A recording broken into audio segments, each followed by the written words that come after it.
Sleigh bells ringing, diamonds blinging, carols singing, favorite season. Sleigh bells ringing, diamonds blinging, carols singing, favorite season. They said, Saint Nick, what you got up in that bag, yeah. I got racks in my sack, her in my bag, yeah. They said, Saint Nick, what you got up in that bag, yeah. I got racks in my sack, her in my bag, yeah. Snowfall frozen, neck is frozen. Catch me rolling, I'm the chosen. Snow is falling, Elfie's calling. Check my list twice, most of y'all done. Sleigh bells ringing, diamonds blinging, carols singing, favorite season. Sleigh bells ringing, diamonds blinging, carols singing, favorite season. They say, Saint Nick, what you got up in that bag, yeah. I got racks in my sack, her in my bag, yeah. They said, Saint Nick, what you got up in that bag, yeah. I got racks in my sack, her in my bag, yeah. Dasher, Dancer, Prancer, and Vixen, Comet, Cupid, Donner, and Blitzen. No, I can't forget about the one with the red nose. When I fly high, my sleigh still stay 10 toes. Bring the beat, bring the trees, put the lights up. 'Tis the season. Need no Grinch types, no Ebenezer. Don't believe this. Y'all need Jesus. Sleigh bells ringing, diamonds blinging, carols singing, favorite season.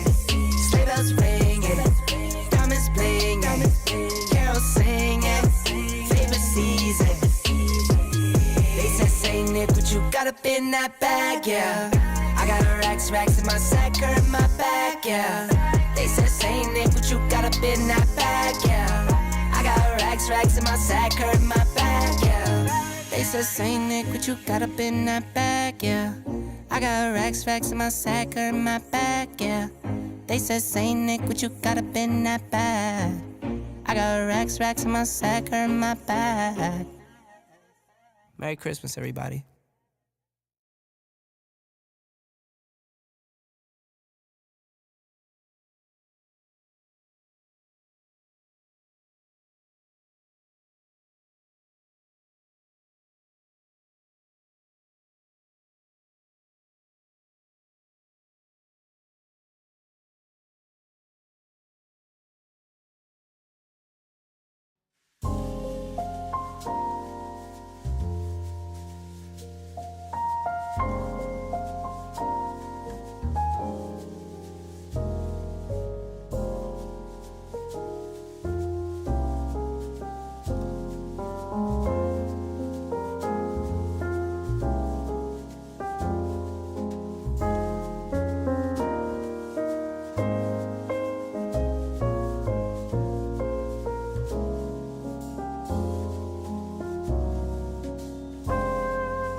Oh, it doesn't even show you. All right, you just have to talk for a minute. It's this computer just despises me today. It's Welcome to Hand Raise, guys. we've had a difference of opinion, the computer and I have, over the course of today.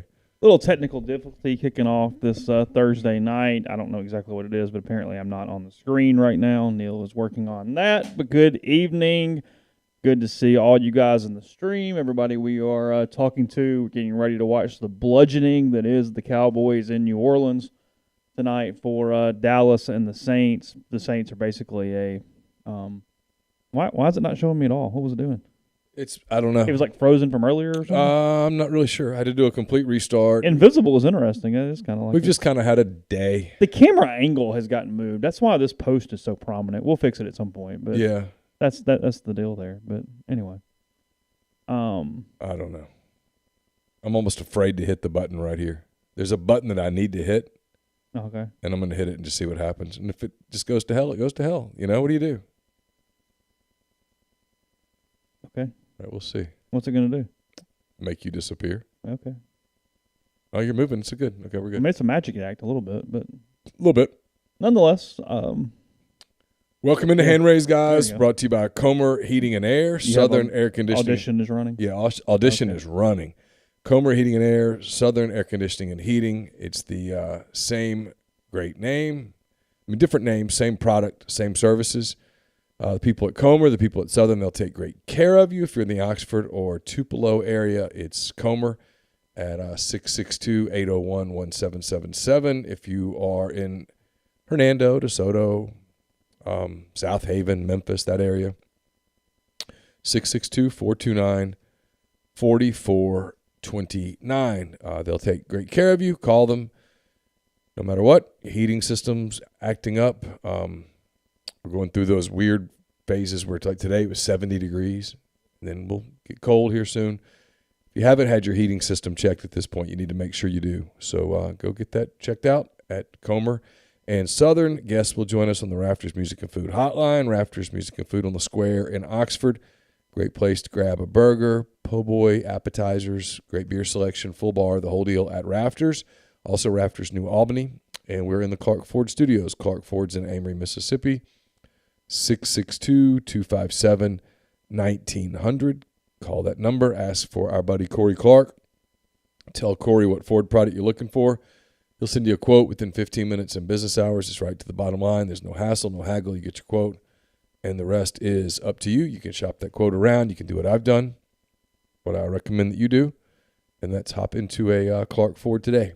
Great service, great product. Corey wants to be your car guy, wants to be your truck guy. You'll find out what that means when you make the call. 662-257-1900. Lane Kiffin at Protective Stadium in Birmingham, tweeting out that this evening. I don't know what's got going on. I guess some sort of game. Oh, it's the Alabama State Championships are there. Are they? Yeah. Okay. So are they doing them still at Alabama and Auburn some? Is this in the rotation or what? What's the deal there? You're now asking me a question that I'm not prepared to completely answer. My guess would be they would prefer just to do them in Birmingham. Okay. And that's a really nice stadium. Makes a lot of sense. It's perfect for high school state championships and stuff. Yeah. It's actually about the perfect size for that. That makes a lot of sense. Yeah. That's good. Ole Miss Volleyball is in the NCAA tournament right now at 7 o'clock. They play Creighton tonight. Oh, is by that the right? way. Yeah. I guess we could turn it on the ESPN Plus thing over here on this computer. I mean, on this TV. Oh, yeah. I got to go find that.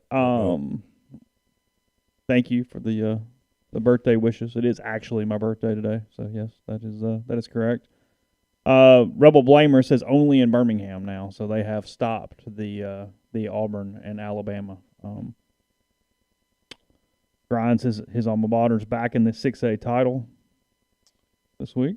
You're a big birthday person, I know, just like I am, so I'm sure this is exciting. A big day for you. Count down the days to your birthday. It's one of those deals where I'm incredibly uncomfortable if anyone even acknowledges it. Yes, for the most part, it's that there's a lot of truth to that. Yeah, I'm not a birthday person at all. I'm fine with other people's birthdays, but my birthday present every year, the ideal birthday present would be that nobody recognized it. That would be awesome. Leave you alone. Literally never mentioned. No one say anything. It would be awesome. Like other people would be deeply offended. That would like kill them. For me, that would be borderline just fantastic. I'm looking forward. Neal's SEC watching Network. Paris in Love here on Peacock tonight. Hand it up. I'm trying to maneuver the screen.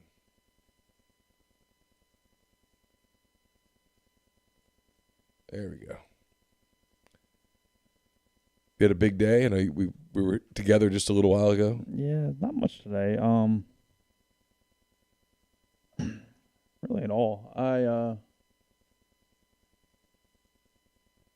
periodically done a little bit of work today, just kind of around. I mean, it's been. I'm a routine-oriented human being. Like a normal day is not bad. Like it's the abnormal day that stresses me out. Routine is not bad. Maybe to a bad point, but. All right, what am I looking for? Volleyball? Yeah, that's correct. Is that going SEC Network? It's ESPN Plus is what it said, so Okay. I assume. All right. I'm spitballing here, but Okay. Missouri losing to Liberty in men's basketball by 21 at the half, 35-14. Liberty's pretty decent, but Is that right? yeah, Liberty's always pretty good. Oh, okay. I didn't know that. Yeah. I know this is a scintillating show, guys. We'll get to it. Picks are up, by the way. So people were asking about that. They are on the front at rebelgrove.com. They're up. Butcher versus Spin Instructor is up too. Just kind of a later day today. Just didn't get stuff. I wasn't efficient. The irony is that we actually had Neal's picks done early this week, at least by a little bit relative to usual. A few hours, if nothing else. I don't see it yet. There we go. I mentioned that this morning. Speaking of presents, gifts, and things, you can go to mpwdigitalshop.com.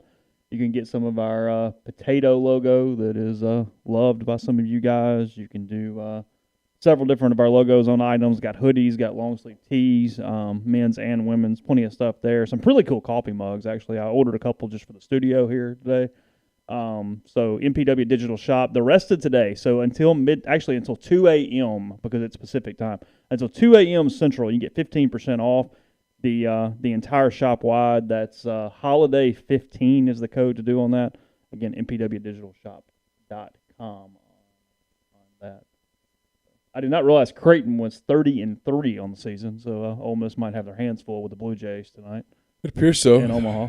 Thanks to Gulf Coast Reb. He says, happy birthday, Seth. Nick, let that man take vacation next year. I didn't know it was his. Here's the truth. I am not a birthday person at all. I did not know it was his birthday. You guys wish him happy birthday every single day. So I've sort of become immune to it. Like I had no idea that today was actually his birthday until my wife told me that today was his birthday. And I said, no, it wasn't. Every day's his birthday. And she said, no, seriously, actually. No, today's really his birthday. And I was like, oh, well, how about that? I had no idea. So we'll let you guys kind of carry the show a little bit. I will say this. I mean, we obviously spent a lot of time this morning discussing Miami, discussing Lane and different things. Since then, it's been a day where nothing but dysfunction about Miami has come out all over the media. Which today. is what I've been saying. That's what I'm saying. Days. It was like everything that's been here on this podcast. Suddenly today it was on the Paul Feinbaum show or wherever it was, and it was really big news. And it's like, well, okay, yeah. So well, and literally almost like verbatim. Like there was several things. It was like, hey, there's two factions. It's like, yeah, we said that yesterday. Yeah, I mean, I've been talking to people for 2 weeks. Yeah. I don't know. I get frustrated, and I need to get unfrustrated. I get unfrustrated with people and, frankly, a listening comprehension issue because they're emotional with what they hear, and I'm not emotional with what I'm saying. And then people are like, you guys are just trying to cash in. I haven't tweeted it one time. Couldn't have done less to cash in. I haven't linked a message board post on Twitter. I haven't written a story or a column about it and linked it or anything. Done nothing to publicize it. Nothing. Not one thing. Now, I might not be a good We could have gotten businessman. on Twitter and go, hey, here's what we're hearing about Lane in Miami. Or, hey, Yeah. here's Would would Lane Lane accept? Question Yes. mark. blast on Twitter? I guarantee I'd have made some cash on that today. I'd have sold at least one subscription yeah, today. no doubt. It might have been like $4, but the paycheck would have gone up. Yeah, I mean, I'm not a great businessman, perhaps, but I'm not that bad. I've intentionally not done it so that people didn't think that we were, so that people couldn't say you're trying to do the clickbait thing. Intentionally. And so when people go, you're clickbaiting, no offense, but it kind of pisses me off. I mean, if I'm being honest. Because it's like, no, I'm not. Not even a little bit. Well, you guys say he'll take the job. No, it's not what we said. We said if it got to that place and he was offered the job, that kind of thought maybe he'd take it. Why? Because that's what people tell us. Now, subsequently, late this afternoon, from a few different people, I've heard that it's very likely, and I hate doing this, I'm about to commit the cardinal sin. I'm cringing as you're talking right now. Because I'm not going to answer this all day tomorrow. I'm not, because no one's going to tell us unless Ole Miss puts out a release, which is not the way Ole Miss does anything anymore. The last release came out in like late February. But I'm hearing that it's quite possible that he signs extension papers within the next weekend. And no, I'm not going to do that all weekend. So don't ask. I feel like Nick Saban, so don't ask. Right? Stop asking. I kind of get asking. I get where Nick's coming from now. For the very first time, I sort of get it. You know, he's like, so stop asking. What he said, stop asking. So stop asking. Yeah. I don't know. He was kind of an ass that day. But maybe he was tired of answering a question that he had told people he wasn't going to answer. You keep asking, so stop asking. Well, no, I'm going to need you to text Keith every hour on the hour all weekend. Keith's not going to tell me unless they just want. If Keith tells me, it's going to be because he wants everyone to know. Because they've got recruits coming in this weekend and they're trying to get ahead on that. That would be the only reason. And then there would be questions that immediately I would have, that you would have, other people would have. Are there opt-outs in that deal? Are there places? Fully? Yeah. You know, are there places where the buyout's less if he goes to school X, school Y? Because someone speculated that. I don't know. That is a good point. My camera angle is off, but the actual video picture is much better than it usually is today. Huh. Ever since I smudged it with my finger, and it's been much better. Well, I cleaned that up. That's what I meant. Yeah. Like, not actually since I smudged it with my finger. I did not see a fake Bruce Feldman tweet about Kiffin to Oklahoma. Kiffin to Oklahoma makes no sense for anyone at all. Nobody. Zero. No sense. You don't believe that one? No. People say, why Miami? The reason it would be Miami, if he went to Miami, in a world where he went to Miami, it would be because of the water and the lifestyle. That's it. Everyone keeps going, well, it's a train wreck. Of course it's a train wreck. Look at where they are today. Look where Miami is today on Thursday night. Can you imagine if we were covering Miami? You really don't know who your coach is. Is it Manny Diaz? Because I think there's no doubt in my mind that Miami is waiting for tomorrow night for the Pac-12 title game to happen so that they can offer the job to Mario Cristobal. Is Mario Cristobal going But do they offer the job to Cristobal before Diaz is fired? I don't know. That's what we don't know. At least back channeling. That's what we don't know. Are they going to offer the job to Mario? And if he says, yes, I'll take it, okay, hey, now we're going to go fire Manny and hire you? But if not, well, we might just stick with Manny for a year. Or if he says, nope, I'm not going to do it, okay, well, you know what? We never got that far. We're just going to stick with Manny for a year. Or do they bring in an AD over the weekend, fire Manny, and conduct some weird search? I don't know. No one knows. And if you talk to 20 people down there, you'll hear 4 different things.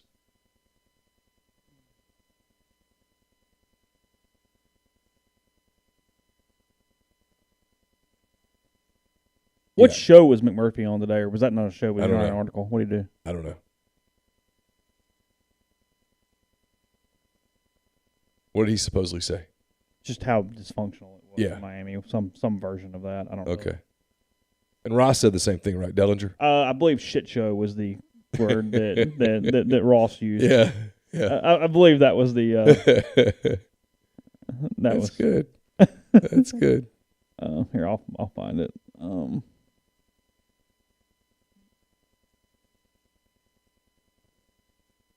Adrian Martinez, by the way, makes no sense for the Ole Miss offense. I keep getting asked that today. The Nebraska quarterback has jumped into the portal. Yeah. He can't throw. Can't throw at all. Have you seen how many people are in the portal? I know that the first day they had 102. First day of the week, they had 102, and that was the lowest day of the week. So 497 players, 284 from FBS, 213 from FCS, have entered the transfer portal since Monday morning. Yeah. 497 players. Think how many teams full of scholarships So that is. 6 full teams, give or take. Yeah, 497 divided by 85 is 6 times 8 is 480, 85, right in there. yeah, 6 teams. Yeah. Almost the whole SEC West. Brett McMurphy said multiple Miami AD candidates said UM's search is, quote, a mess. With more than 50 board of trustees and several donors involved, everyone is in charge. No one is in charge. They don't know what they want to do with Manny. Half of them want him gone. Half of them want him to stay. Then Ross, quote, tweeted that and said, one person described the Miami situation to me as a, quote, complete shit show. That's probably a very valid Patrick, thank you for the super chat. He says, any update on Zach Evans? Not yet. Maybe something next week, but not right now. He's back in Fort Worth taking final exams, and then I think he'll make a decision sometime next week.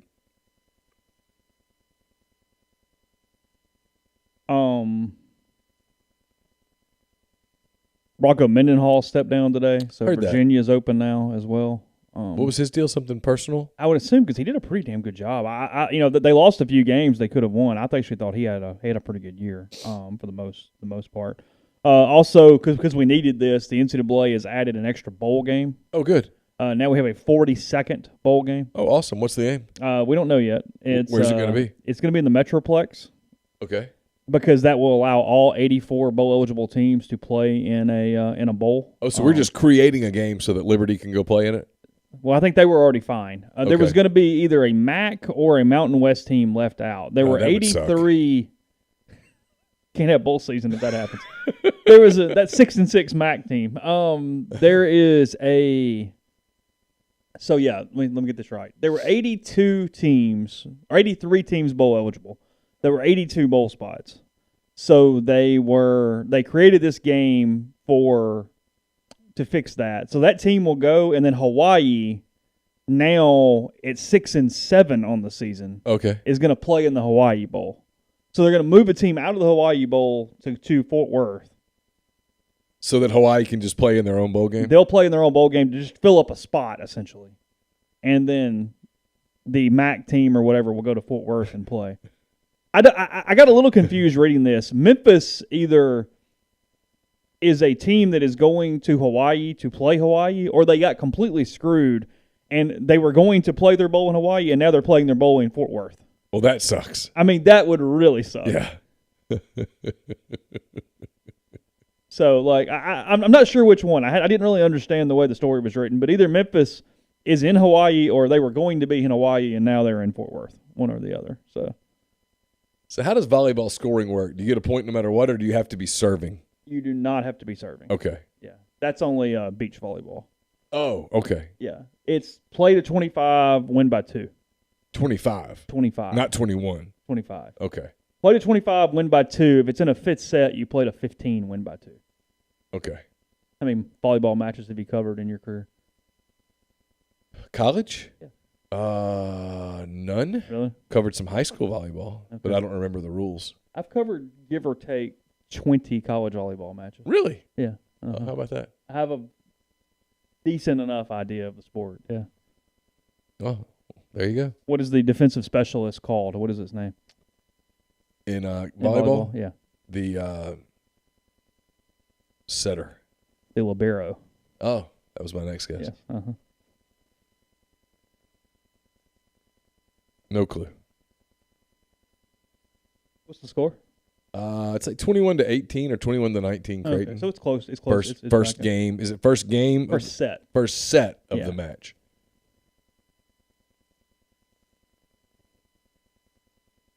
Creighton just called a timeout. Oh, they did? You ever notice volleyball girls, no matter what the situation is, they always look happy? They're They're all always good. smiling. Everybody's high-fiving. Like when it gets tense in a basketball game or something, nobody's really Everybody's smiling. all freaked out. Everybody's pretty tense. They're just like, it's cool. It's 20-18 Creighton in set 1. Look at her. I mean, she looks totally calm. She's in the NCAA She looks tournament. bored. Yeah, she's just fine. It's just, She looks a little bored. She's just playing. If they win, they win. If they lose, they lose. It is what it is. Uh-oh. I don't know. Uh-oh. You can only hit it 3 times on your side. I knew that. Okay, yeah. I knew that one. So the one in the white. See, look, Ole Miss just missed a point, and everybody's still smiling. Everybody's perfectly happy. It's fine. Whereas in other sports, like throwing clipboards and stuff, and like got all kind of issues. Ooh, that was pretty strong. That's a good spike right and there. They're fine. Everybody's happy. But if you showed Creighton right now, they'd be happy. Ole Miss just scored a point. I guarantee you the Creighton girls are like high-fiving each other right now, and everybody's saying, hey, you're awesome. You're awesome, too. I bet she was laughing when she got up and missed the dig. Yeah, she was fine. Whatever. Yeah. Anyway, sorry, we're not going to watch volleyball and just talk. Yeah. Well, I wouldn't be able to. Yes, Lane was retweeting the Brull kid from State that's getting into the portal. I assume that I'm 80% sure that he's recruiting him, 20% sure he's trolling. I don't know, one or the other, but I'm assuming he is recruiting him. Robertson got worked up about that, Oh, right? did he really? He did, yeah. You should find that tweet. Oh. That was actually funny. He was upset? Yeah. He was funny as in, like, you approve of his tweet or because he's freaked out about it? He was mad about it. I know. Did you agree with him? No, I was laughing at him being freaked out. Oh, okay. Like, he's really upset. Okay. I'm looking. It's been a long week for Steve, I bet. Well, no, that's true. All right, Saints and Cowboys have gotten started. No score.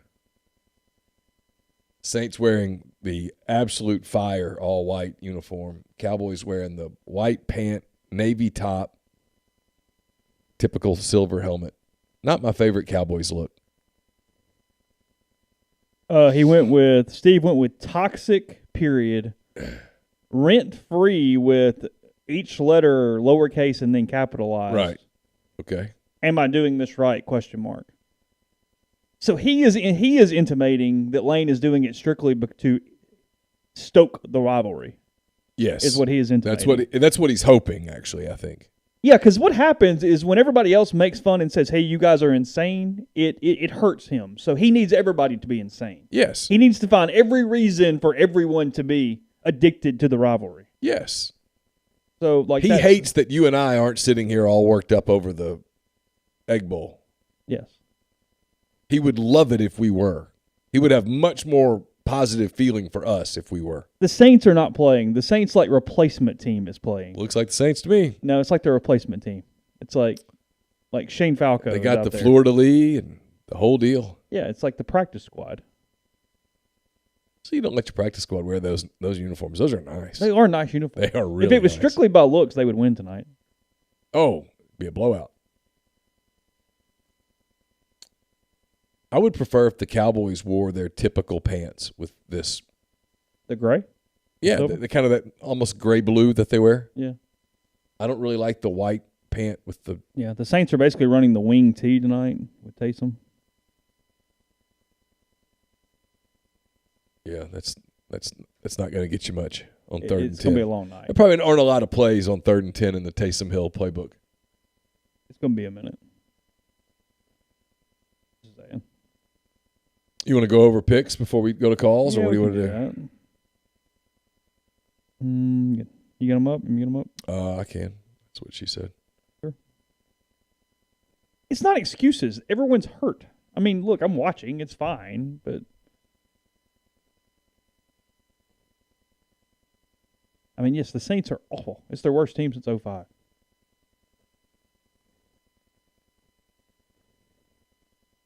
Oh, that's a good question. If you can map out Cowboys and Saints fans in areas of Louisiana, which team would cover more of the state?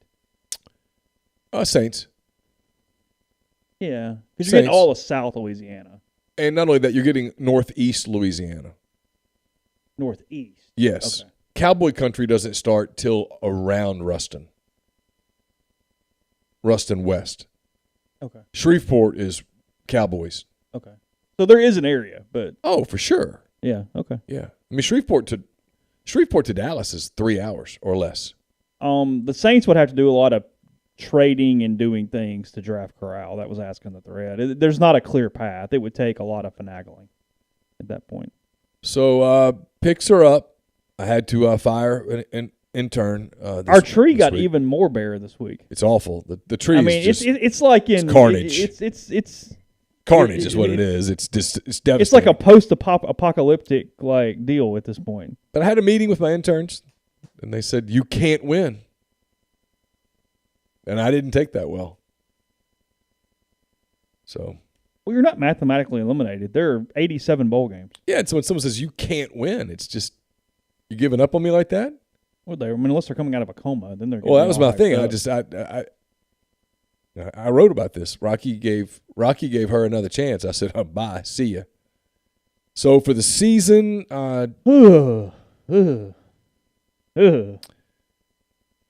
Jeffrey is comfortably ahead. Yeah, let's see. Yeah, Jeffrey is 75-60. Still not. I mean, Brian and I are now 65-70, 10 games back. Chase had a devastating week. He's not a good week. He's 62-73, 13 games. Well, yeah, because I'll tell you, I was getting really concerned that I was about to throw a bagel up. It got like into the afternoon. I went, okay, I'm not sure I've won one yet. You might not get one. Yeah, I was like, I mean, at some point I began kind of rooting for it. I'm like, well, hey, look, if we're gonna suck, like let's really allow a fade here. Yeah. Now Georgia always covers, so yeah. You just pick the dogs and you ride it out. But until this week, but we'll. So we got Western Kentucky at UTSA. This is the Conference USA Championship game, 6 o'clock on Friday night. It's a 1-point line. Western Kentucky favored by 1. Looks like Jeffrey and I took Western Kentucky. You and Brian took the Roadrunners. I don't have any big thoughts here. I know nothing about Western Kentucky. Like seriously, absolutely nothing. UTSA has been a fun story. They got hammered by North Texas for their first loss over the weekend. They had at least 3 fumbles in the first half. They lost. They played really poorly. I mean, in all seriousness, pressure probably got to them a little bit trying to finish off our undefeated regular season. But the Roadrunners make me laugh. Just their mascot. So I kind of pull for them to be decent at the group of 5. Like I see like the cartoon every time I think of them. So we're gonna go for UTSA for that purpose. I'm picking like what was it, like Liam's mom back in the day when we do like the bracket stuff? Yeah. That's what we're doing. We got the Pac-12 championship game tomorrow night. We were talking about Mario Cristobal earlier. It's Oregon and Utah in Las Vegas, the 7 o'clock game on ABC. Oregon's a 3-point underdog. I've got Utah winning. All the rest of you have Oregon winning the game. I've got Utah winning and covering. Everybody else has Oregon. Utah killed them the last time they played. Yeah, no. Okay. Yeah. All right. Yeah. Good enough. Like the Ducks. Quack, quack. All right, all the other games on Saturday. We got the Big 12 conference title game, Baylor and Oklahoma State in Arlington, 11 a.m. on ABC. Baylor, a 5-point underdog. We all have Oklahoma State winning and covering. So we have consensus there. Oklahoma State, I mentioned it the other day. They allowed 33 points to Oklahoma. That's the only time all season they've allowed more than 24. I think they play I think their defense is too good. I think they win the game on Saturday. Somebody asked this real quick. Memphis Rebel says, if Lebby left Ole Miss to be a head coach, what job would make the most sense for him? ULL. I mean, in a perfect world, it's ULL. Yeah. Because it has the most stability and roster management and all that where he could turn that into something. I will tell you that I've heard rumblings on Jeff's name for the OC job at LSU today. Really? Yeah. See, that doesn't make sense to me. Yeah, I don't know. I don't know what connection he would have with Brian Kelly. No idea. But did hear that today. I mean, I did read a story this week where Matt Corral was basically Max Johnson for most of the season. So. Oh, is that right? Yeah. Oh, there you go. Yeah. Makes sense now. The MAC championship game in Detroit, 11 a.m. on ESPN. We got Kent State, a 2.5-point favorite over Northern Illinois. I've got Kent State winning and covering easily. Chase. Did you look this up at all? Not really. Chase. But no. That means you did. I mean, a little bit. I looked at it. I literally know nothing about either one of those two teams. Well, so. you and Jeffrey and I'm on Jeffrey's team. and Brian. Oh, yeah, lock. Y'all all have Northern Illinois. Yeah. Good luck, big boy. Winning and covering. Right. I've got Kent State covering the line. 2.5 points there in that big contest. 2 p.m. game. It's the Mountain. Is it Mountain West? I guess that's what this is. That's that what is I the wrote. Mountain West. If it's Utah State, it's Mountain West. Utah State and San Diego State out in Carson, California. 2 o'clock game on Fox. Utah State's a 5-point dog against the Aztecs. I have number 9, San Diego State. It should be number 19. It's a typo.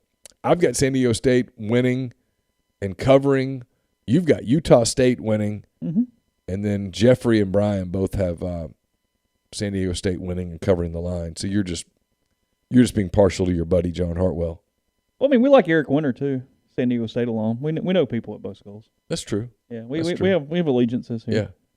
Nobody even laughed at my Alabama Georgia. No one's laughed at the caption yet, and I thought it was funny. I actually worried about it at the time. I haven't read it. Okay. I did not look at the cut you'll see lines. Appalachian State and ULL. It's the Sun Belt Conference Championship game, 2:30 on Saturday, ESPN. App State's a 2.5-point favorite. Yeah. In Lafayette. We all have ULL winning and covering. I've got it fairly close. The rest of you kind of have it as a 10 to 14-point blowout. Yeah, that's one of those deals where I didn't really care about the score. It was just kidding. I do want to look at App State's schedule a little bit, though, while you're doing that. I'm kind of curious. Got the SEC Championship game at 3 on CBS, a game that if you're an Ole Miss fan, you're watching for a number of reasons. It could impact your bowl destination. Georgia is a 6.5-point favorite over Alabama. We've all, I think. Oh wow! Look Alabama at to win a you! football game. Look at it! Wow! You didn't see that? Whoa! Before? Are you all right? Yeah. What the hell? I mean, look. Here's the deal. I was doing it last night, and I went, okay. I've sucked all year. So, you know what? Everybody wants to fade, whatever. I'm either going to be able to brag on Monday and go, no, I called that, or I'm going to go, see, I suck. You fade me. You win picks, you win money. That's what you do. One or the other. You have hit the point where you got nothing to lose. Yeah, whatever. Right. Let's try to grab one. You're 13 back, yeah. Bring up the kids from the minors. It's winning time. We got to go if we're going. Yeah. All right, so everybody else has Georgia winning and covering. Do you worry at all about the fact of competition with Georgia? Sure. I mean, the eye test is just so damn good. I just know what I've seen from Alabama the last 2 weeks. Well, yeah, it's 100% to that. Now, they're going to play better than they played against Auburn. I would hope. They're in trouble if they don't. From a straight execution standpoint. They better. Yeah. The AAC championship game in Cincinnati. It's Houston and Cincinnati. Houston a 10.5-point favorite. I think we're all kind of on the same page here. Brian's got Cincy winning and covering. The rest of us have Cincy winning a close game, but not covering that line. I think I had Houston winning. Did I have Cincinnati winning? I'm stunned here. Yes, you have Houston winning the game, 31-30. Thank you. Yes. Jeffrey and I both. I've got Cincy by 4. Jeffrey has Cincy by 7. I'm calling for just like a really. We're just going for chaos this weekend. Yeah. Bama beats Georgia. Alabama's first time being an underdog by a touchdown since 2008. By the way. Is that right? Mm-hmm. How about that? SEC championship against Florida in 2008.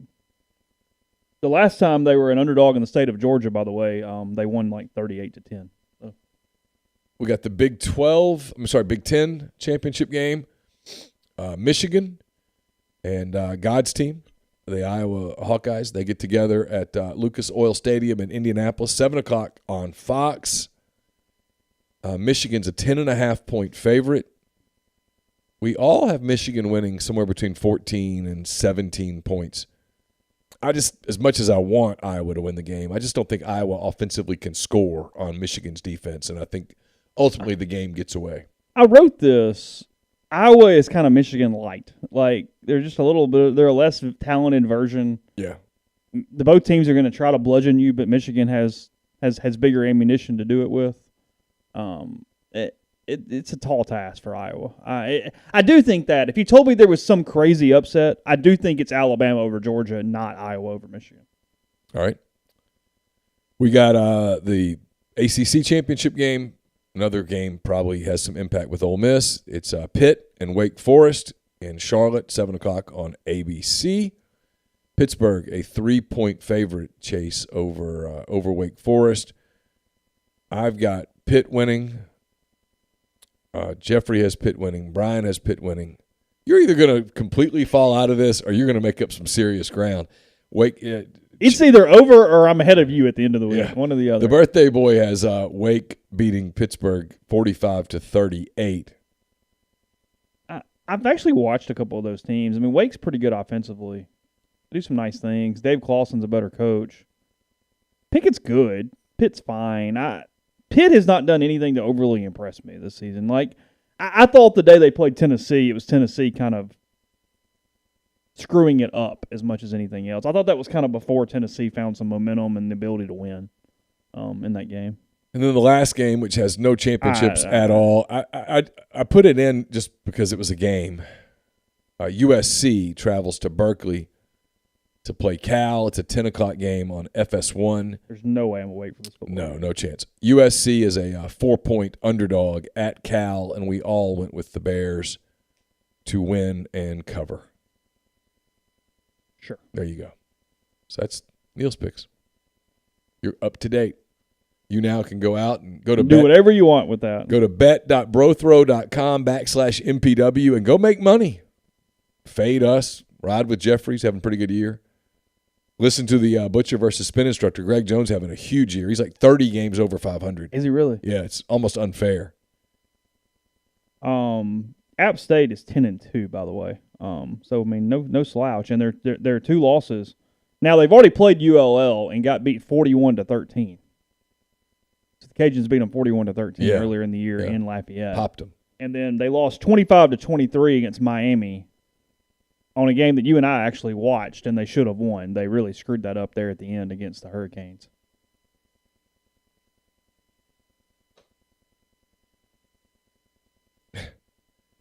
Someone says, what scenario gets Ole Miss to the Fiesta? If you listen to the podcast today, you know. It's just the Fiesta deciding that's it's actually the committee deciding that's the matchup they want, and that's the place that they want to put them with. It's like Ole Miss and Michigan State or Ole Miss and Notre Dame or something like that, and they decide that's the matchup they want, and they decide to put them in Fiesta. It literally takes nothing more than somebody being really strong opinionated in that room. And just doing it, yeah. Because most people don't freaking care in the room.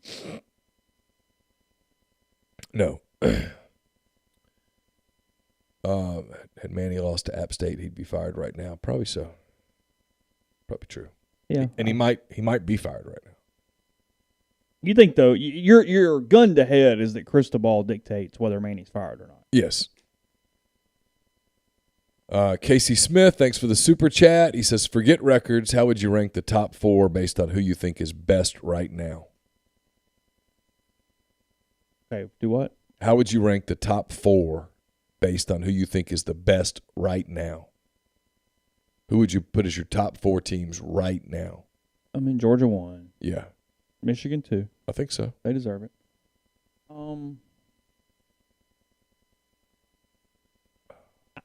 I'm tempted to say Oklahoma State. I was going to say Oklahoma State 3.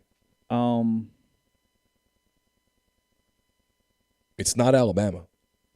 It's not. It's Oklahoma State 3, and then it can't be Notre Dame because Cincinnati beat Notre Dame at Notre Dame. But it's not Cincinnati. Because there's like 5 teams I like better than Cincinnati. And it can't be Baylor because they're going to lose to Oklahoma State. I mean, this is going to sound crazy. Is it still Ohio State? Maybe. I trust them more than other teams. Because the truth is, there's only one team in the country that I think could have gone to Ann Arbor last week and won that game. And I'm not sure they would have done it. Ohio State and Georgia. Well, because I was saying, you're saying Georgia might have been the only team that would have won in that stadium maybe. that day. Yeah. On that day? Because they were geeked. In those elements, as geeked as they were? Yeah. Now, Georgia's kind of built for that a little bit, but yeah. Well, we think. We think. Who've they played? Yeah. They played Auburn. But They played choke Arkansas. people out. They have. No, they. It's not just beating them. They don't score. No, they. I mean, no, it's yeah, for sure.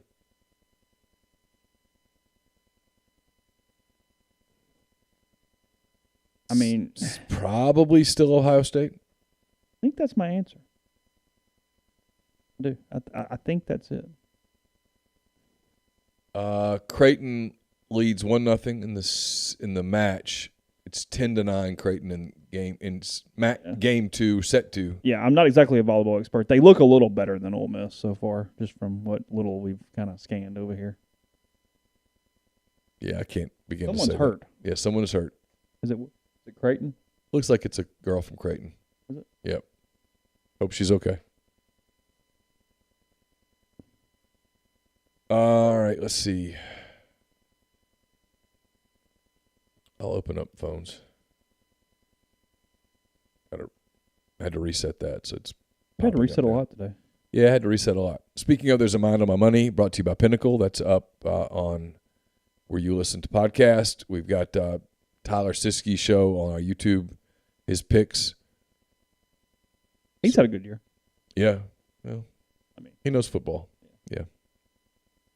Should have been like stealing his stuff all year, frankly, but sure. Do what? Stealing his picks all year. Yeah. But sure. Well, the thought crossed my mind at one point. I'm just going to ride him.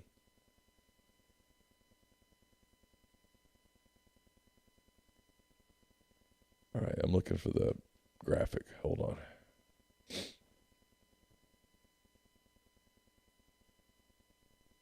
Okay, here we go. All right, so there's the number you guys can call if you'd like, 662-259-0991.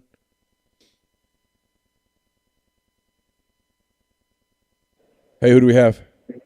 What's going on, guys? Tommy from Oxford. Hey, Tommy, how are you? I'm doing well. How are y'all guys doing tonight? Oh, we're good. We're good. I'm gonna let you talk to Chase here for a second. I'm gonna go grab something real quick if that's okay. That's fine with me. Happy birthday, Chase. Thank you. Appreciate that. You home this week? Where you at? I'm actually in Illinois. Is today actually your birthday? It actually is my birthday today. That is okay. that is It's your correct. birthday every day. Yeah, but today's real. That's correct. Oh, happy birthday for real. Appreciate it. Thank you. Yeah, I'm in Illinois tonight. So you've stopped I for the don't day? think I'm going to make it in this weekend. Okay. Where are you headed?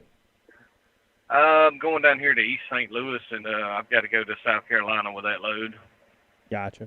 What part of South Carolina? Somerville. Where's that? And I honestly haven't even looked at it on the map yet. Okay. I got you. I'm guessing somewhere central South Carolina. I'm not sure.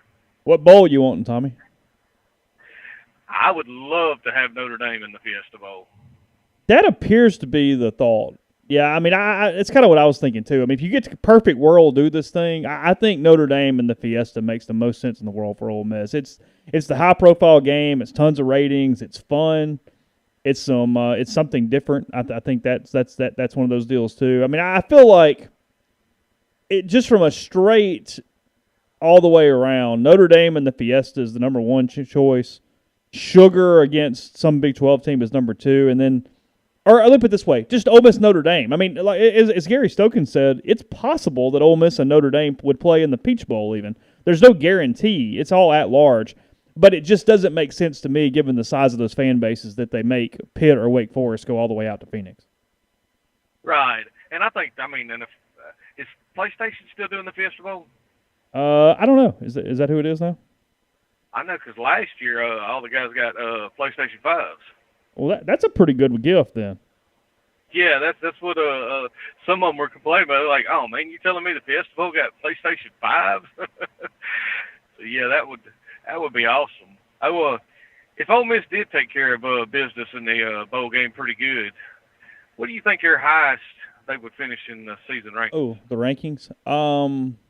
5th. I think you can get to 5. I don't know that they will knock any of the top 4 out of the top 4 for losing a playoff game. So I think 5 is your ceiling, is my guess. That's what I was thinking, 5th or 6th. And yes, Tommy, it is the PlayStation Fiesta Bowl. So yeah, I'd love to go there. I'll let the guys get PlayStation 5s.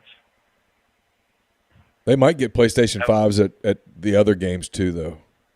The New Year's 6 packages for players are pretty strong. Pretty sweet. Yeah, they're pretty strong. Yeah. They better than like the That'd be binoculars and the phone chargers that are in like Shreveport or wherever it is. For sure. Well, like, even for the media in the Sugar Bowl year, they like kept handing out media gifts as the week went on. Oh, really? Like the longer you were there, the more stuff you got. I didn't get anything. Did you not? I was there all week.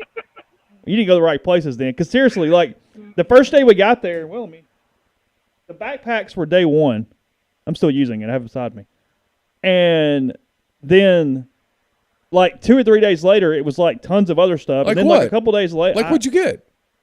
I mean, I don't remember now. Binoculars were think part about of it. it. That's what made me think of it. It was binoculars. There was Uh-huh. tons of those little, the little portable charger things that you plug the cord into that charges your phone on the go. It was like Yeah. a bunch of those things. Just I didn't stuff. get jack. Yeah, just stuff. I don't remember exactly, but yeah, there's a lot of stuff. Well, we kept getting backpacks every freaking year. Yeah. Like backpacks became a thing. I mean, I've got more freaking backpacks from bowl games. I've still got a Fiesta Bowl duffel bag from 2000. Oh, really? Yeah. The oldest thing I have is a really thin windbreaker from the Cotton Bowl in 08. I didn't like get a a Navy- windbreaker either.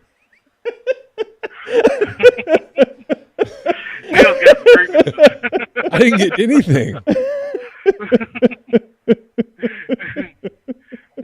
I've never gotten a windbreaker. That sucks. You got the Cotton Bowl backpack. It was like that Yeah, weird little thing. I got the Cotton Bowl backpack. Yeah. I did get that. Yeah. Anyway. Yeah. But no, you're right. What's that? I was going to say, yeah, you're right. Though. I mean, Notre Dame is the best opponent for all reasons. I mean, just for storylines or anything else. In these big games, when we get to these big games, I'm tired of playing. Well, I will say that I would rather Ole Miss play Pitt or Wake than play Oklahoma State again. I'm so sick of Ole Miss playing Oklahoma State in something. Yes, I am too. It's just the same story, different year, you know? Although I don't really know how they would do that because I think if Oklahoma State lost, Baylor would jump them, and they couldn't get in the playoff.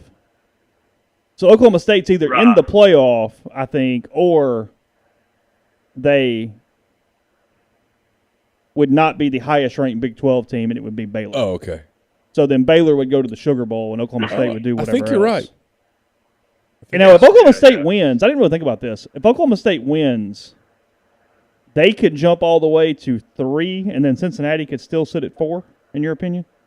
So you set up a Georgia, Cincinnati, Oklahoma State, Michigan, if it goes scratch?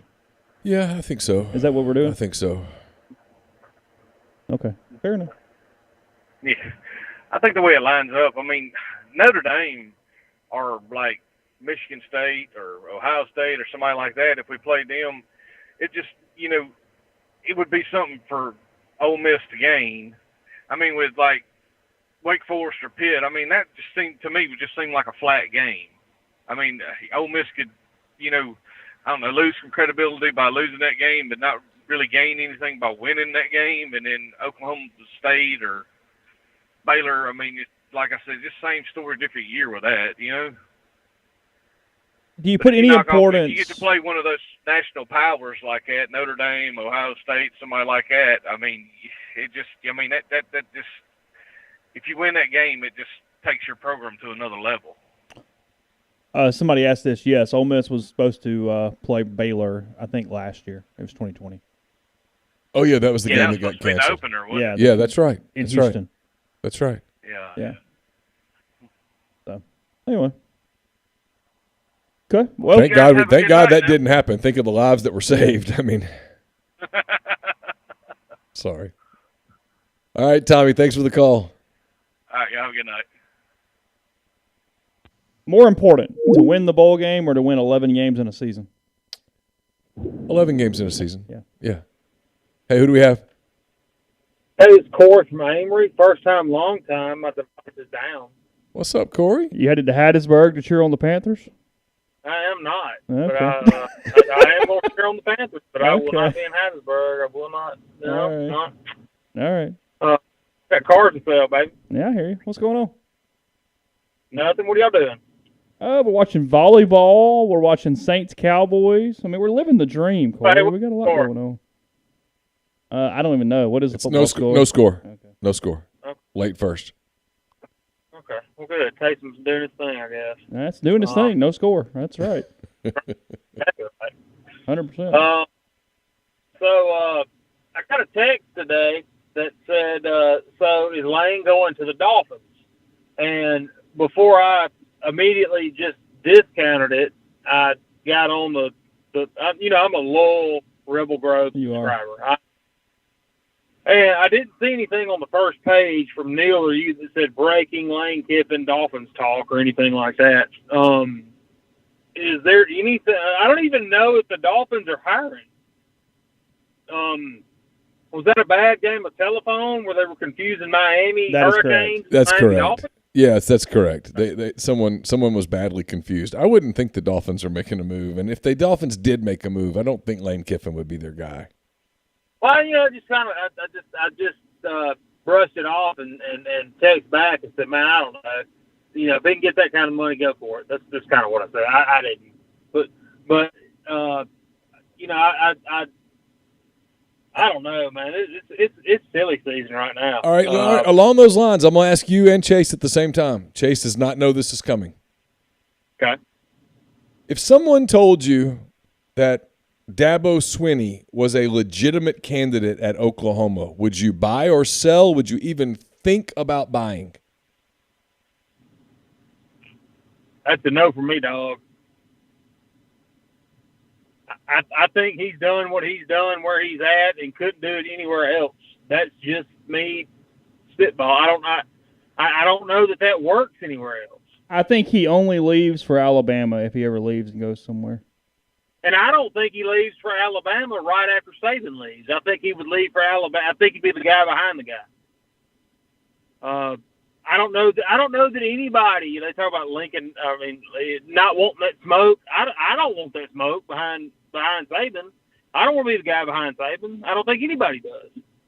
I can't see it. I can't see Dabo leaving Clemson to go to anywhere else besides Alabama second. Why would you go to Oklahoma when it has less infrastructure in place to compete and going to a more difficult league? I love how we couch these infrastructure words, stuff like that. Like when I can say this and you can't say this, but why would you go to Oklahoma when you have less money available black market to players than they do at Clemson? Well, but let's play this game for a minute. The era of Clemson domination certainly was established at a time when Georgia was not doing what Georgia is doing today. Right. And South Carolina wasn't doing what they're doing today. But primarily Georgia. Yeah, and Tennessee. And so is it possible that some of the area where Clemson was able to build its brand is no longer available to them, that they're getting, we're talking about how Georgia chokes out teams on the field. Is it possible that Georgia's choking out teams on the recruiting trail? Maybe, but let me ask you a question. You didn't know this was coming. If you were the AD at Oklahoma, would you hire Dabo? If he wanted the job, yes. Yeah, 100%. Absolutely. Yeah. I just don't see it, man. I mean, I get he's won national championships, but it seems so school specific, scenario specific, that specific. I just don't, because he does what he does. Like, what's his specialty? His specialty is program building and putting a staff together that knows how to recruit and coach, and he lets them do their thing, and he stays out of the way. He's he's CEO. Smarter Ed Orgeron. Well, and a much more charismatic Ed Orgeron. I mean, I know Ed's your friend, but much. What I'm getting at is Ed won a national championship with all these great coaches under him, right? Yeah. And Dabo. Nobody's ever accused Dabo of being like this great coach. He's got Venables and he's got all these OCs that were under him before, right? I mean, yeah. Am I wrong? I'm asking. No, you're right. You're absolutely right. I don't know if you're Oklahoma and Dabo Swinney wanted your job and you could make it work. I don't know how you could justify not hiring him. Is that something out there, or was this just a? It's out there a little bit. There's something weird with the Oklahoma job in the last couple of days. Everyone talked about Venables, and then it became obvious. It became obvious that it's probably not Venables. There's a segment that is waiting on Dan Lanning, but that's kind of boring. Wasn't that an ugly divorce when Venables left Oklahoma? Yeah, he kind of got ran out of there. Yeah, that's what I thought. Yeah, because they were talking about today, if he could get the job, he'd forget about that pretty dang quickly. Oh, well, hell yeah, I would right. See, this Dan Lanning thing, and Dan Lanning might end up being a great coach somewhere. But Dan Lanning getting hired because of what Georgia's doing on defense is showing if Oklahoma does that, and that's the reason they hired Dan Lanning, then I know that Oklahoma's in trouble coming to the SEC because that's not why they're winning. That's not how they got that defense. Seriously, Dan Lanning's experience.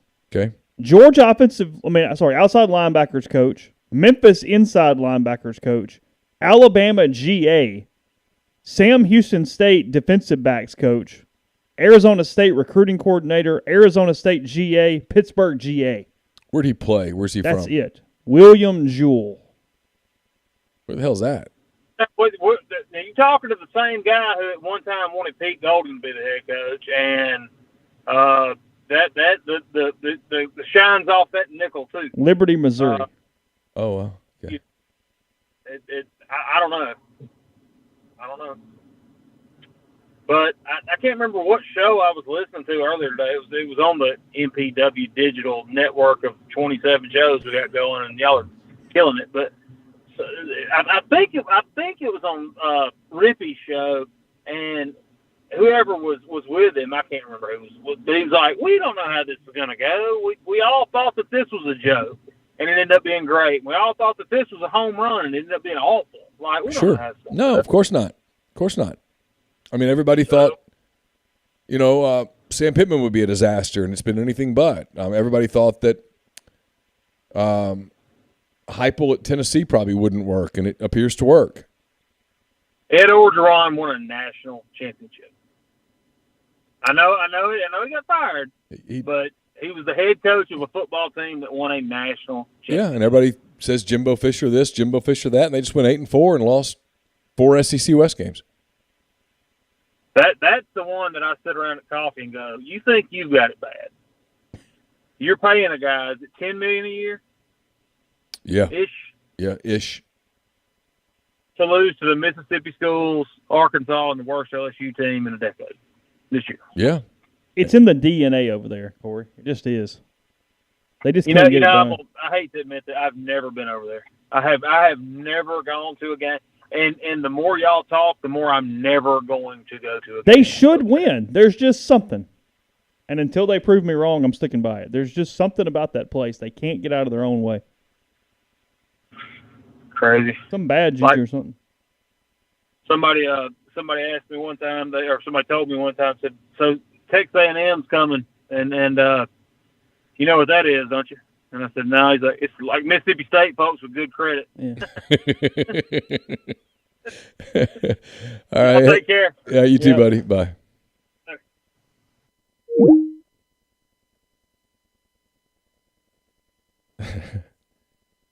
Creighton just won the second 25-15. set too. Yeah, so they're rolling. Ole Miss is going to have to really get it going. This is you lose one match and you're out, right? I assume. Yeah, I assume. Hey, who do we have? This is Rodney. Hey, Rodney. People were just asking about you in the thread. How you been? Pretty good. How y'all make it? I've been having phone issues the last month or so. Oh, we're good. What's going on? Well, first of all, happy birthday, Chase. Thank you. I appreciate that. I want to say if y'all agree with this. I was talking to some of my Ole Miss guys up here, Ripley. So some of them was bitching about they wish we would have won that game at Auburn. Big 11-1 being the playoff talk. But I reminded them, and they know this, I think that was our most injured time of the season at Auburn. Mm-hmm.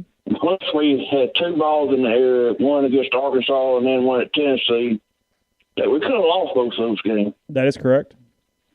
So 10-2 is great, and I'll take it any year.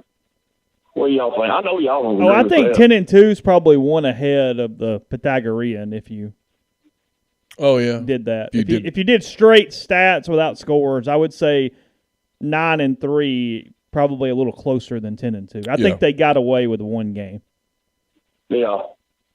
Because they went 2-0 in those two games with the ball in the air on the last where play. typically you would go 1-1. Yeah. I mean, statistically at least. Yeah, sure. Yeah, I see what you're saying there. But the Auburn game, I mean, all three of our top receivers were out, right? If I remember right. Drummond got hurt during the game. Two were out, and Drummond pulled his hamstring in the second quarter and really did not return. And then Corral got hurt late first a few or early plays in second. that game. Yeah. Well, and couldn't move even when he came back. As far as the bowl game, I think I'd like to go to Fiesta Bowl this year, just because we've never been up there. And I'm finna get off here, but Chase, I was going to ask you one thing. I know you kept up probably some high school football. Back when I was in school, I don't remember Caledonia ever winning any games, and they was one game away from Jackson. I can't believe that's unreal. Like, you know, it's funny you said that, actually, Rodney, in all seriousness. Somebody mentioned that to me a couple days ago, that they were in the North Half Finals, and it kind of amazed me because, I mean, we sucked in high school, and we almost beat Caledonia most years, or did beat Caledonia. I mean, they were awful. I don't know what they've done. I don't know if they've had a bunch of guys transfer in or what over the years or how they've changed, but, yeah, it is funny you said that. So you're saying Caledonia got their network going? They did something. It's all they did it's all something better. because Caledonia, and they only lost by 7 to Senatobia, and Senatobia's a heck of a program. And then in the second round, or the round before, they beat Louisville by 20 points. And Louisville is always was good. the number one team in 4A, I think. Yeah, they've always been good. Unreal. But anyway, thank y'all. I've had trouble with my phone. I think I got it worked out now. All good. Appreciate it, bud. All right, y'all have a good one. You too, Rodney. He does sound like Roy D. Mercer. He kind of does, doesn't he? How big a boy are you? Yeah.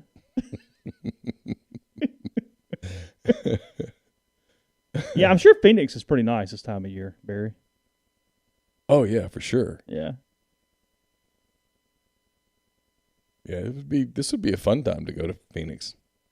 Has come a long way, though, when we're contemplating people being upset about going to the Peach Bowl. I mean, yeah. Well, high-class problem you got here, guys. Yeah, some people need to kind of take a deep breath on that. I mean, seriously, we've done this before, but in 19, when the piss and miss is going on, I said, hey, don't worry, in 24 months you're going to the Peach Bowl. As everybody a 10-2 team ranked 8th in the country. Yeah, everybody going, whoa. What the hell just happened? Yeah, can you imagine the football gods that dropped in and said that? I'm going to need a lot of explanation. Yeah, someone said, no. How? No, it's a remarkable turnaround. Yeah. Probably one of the reasons that Steve's not exactly pleased with. He's had things. a bad week. He's had a bad week. That did not go how he thought it was going to go last week. Well, he told people they'd be down for 10 years. They weren't. I mean, but Blake, I guess you don't even really. It's not even. You don't deserve better than the Peach. The Peach is equal to the rest of them. The unlucky thing for fans is that the Orange Bowl is a playoff game. Yeah. Because if the Orange Bowl wasn't a playoff game this year, then Pitt or Wake would be going to Miami and would be the hell away from you. And you'd get a different matchup. Yeah, you would get Michigan State or Notre Dame or Ohio State or one of those things guaranteed. Hey, who do we have? Hey, this is Steven Greenville. Hey, Steve. Hey, Neal, you said you like South Park. Yeah. You ought to check out Cannibal the Musical. Cannibal? Cannibal the Musical. Okay. Trey Parker, Matt Stone's first movie. All right. I'll have to check that out. All right, and I'm surprised y'all haven't mentioned the new coach at Jacksonville State. Oh, Rich Rod? Rich Rod, yeah. He parlayed a great year at ULM into a head job. Hey, has anyone gotten the Fresno State job yet? Haven't a clue. Didn't know it was No, open. I don't think so. They just hired the guy at Washington. The Fresno guy's headed to Washington. Well, I'm going to throw a name out here that I heard today, interviewed for it. Mm-hmm. And I actually heard this from two different people. I heard Trent Dilfer interviewed for that job. Really? Yeah. So if Trent Dilfer gets the Fresno State job, can I get credit like on Twitter or something? He's currently a high school coach? Yeah. Trent Dilfer went to Fresno, I think. Okay. That's Hey, interesting. one more quick thing. You're good. I was listening to the local ESPN station down here in Jackson, and the guy in the afternoon referred to Jeffrey as the Bo Bounds of Memphis. Really? Yeah. But what time was that? Because I'd love to get a tape of that. That wouldn't all be played at a He Christmas started party or everything anything. before Roses or something? I don't know how in the world you could compare the two people. One's a total joke, and one's worked his ass off to get where he is. That's I mean, Jeffrey's really good. I don't think people fully appreciate how good he is to be able to go from sport to sport as seamlessly as he does, and in the entertaining way that he does, and have the level of information that he does when you're having to keep up with college football, college basketball the way you do in that market, and the NBA. No. I mean, I could- there aren't. I mean, I got to tell you now, there aren't a lot of people, present company included, who could pull that off. so. Who were you listening to today? It was the guy in the afternoon. Okay. I don't know his name. I don't usually listen to him, but I flipped it over there, and he said he quoted something Jeffrey had said, and the guy at the other end said, "Who?" And the guy said, "Oh, he's the Bo Bounds of Memphis." Okay. So he probably no. Yeah. Just, yeah. Yeah. Yeah. But all right. All Y'all right. have a good night. You too. Thanks, Steve. The Bo Bounds of Memphis. He probably meant it as a compliment in that market because he works at the same station. Well, that's a good point. I didn't know anything about that. Yeah. But no. Oh, that'd be funny. So someone said that they're about to hire Tedford again. Really? I don't know. I'm reading the thread. That feels a little lazy, doesn't it? It does. Yeah, Will Burns says they're fixing to hire Jeff Tedford again. I did forget Jack State. It was actually moving up. So yeah, I mean that's okay. Yeah, it's okay. They're going to see USA. Hey, who do we have? Hey, this is Corbin in New Orleans. Oh, Hey, Corbin, what's up? How's it going, guys? Chase, gotta appreciate the Tulane hat. Thank I'm you. a second-year law student at Tulane Oh, now, cool. so roll wave. So we've been talking about the Peach Bowl, and I agree with y'all that the Peach Bowl is what was it? 24 months ago we would have died for that, but there was a lot of slander against New Orleans on the chat, or not the chat, on the message board during the Auburn game last week. And all I got to say is that the game isn't being played in Buckhead. It's not being played in a nice part of Atlanta. It's downtown. And New Orleans is just a far superior city. So, I mean, the people that are wishing the Peach Bowl over the Sugar Bowl, shame on you. Well, there are very All I few of gotta those say. people. That's not been much of a concern for our folks. People want to go to New Orleans. They want to go to Phoenix first because it's different and it's whatever. But New Orleans has been a pretty safe number 2 ahead of Atlanta for familiarity reasons, because they've been to Atlanta so much, and it's just Atlanta's. You ever been to Phoenix? No. Have Oh you yeah, not? I did. I went 07 baseball. Oh, okay. Yeah, when the Ole Miss played Arizona State in a super regional. Yeah, out there. Tempe. Yeah. Yeah. It was good. Yeah. I like Phoenix. Yeah, I mean, I'd be happy with going to Phoenix. I'm New rooting Orleans would be for the New number one Orleans choice. over Atlanta. For sure. Yeah. Well, what sucks is the last time we played in the Sugar Bowl, I was in high school still, and we were going to go, but then, of course, my cousin had to marry an LSU grad, and my little sister had to be in the wedding. So during the wedding, and it was a wedding on New Year's, of course, of all the times you get married. So, I got to spend the Sugar Bowl at a church. That's fun. So hopefully we get to actually go to the Sugar Bowl this year, but fingers crossed, roll tide. Well, of course you are. I mean, I picked Alabama. It's a lock now. It's a guarantee. It's just I put my hands on them. It's done. It's done. Yeah. Don't worry about it. We're all good. Yep. I appreciate it, guys. All right. Later. Thanks, Corbin. Bye.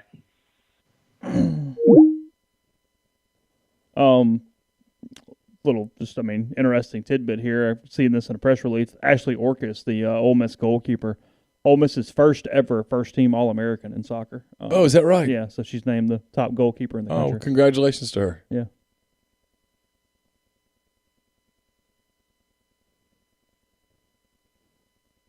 I haven't been to Phoenix since I worked at the Mobile Register. You went for like spring training? I would go for spring training several times. Once out there, I was out there for a long time because they sent me out for spring training, and then Alabama basketball made the Sweet 16 out there, and so I stayed. I was there feels like I was there for like 10 days. Really? Yeah, I was there for a long time. Stayed in Peoria for a while, and then I was in downtown Phoenix for a little bit. I know nobody cared. I have no idea why I shared that story. There's no interest. Could not be one person interested in that anecdote. But I didn't stay in Tempe. I stayed in Phoenix or close to it, somewhere out there somewhere. So when I covered the Fiesta Bowl, we stayed in Tempe, but the game was played back then at Sun Devil Stadium. So the game was played in Tempe. I actually could walk from the hotel to the stadium. Oh, really? Yeah. I remember it being like 112 and 115 at first pitch the both days. Pretty hot. It was awfully pleasant late December, early January. It was dry heat. So. Yeah. Let's see. I need to put the number back up. People can see it. There it is. Actually, I think I stayed in Scottsdale. No, did I say that? I don't know. Whatever.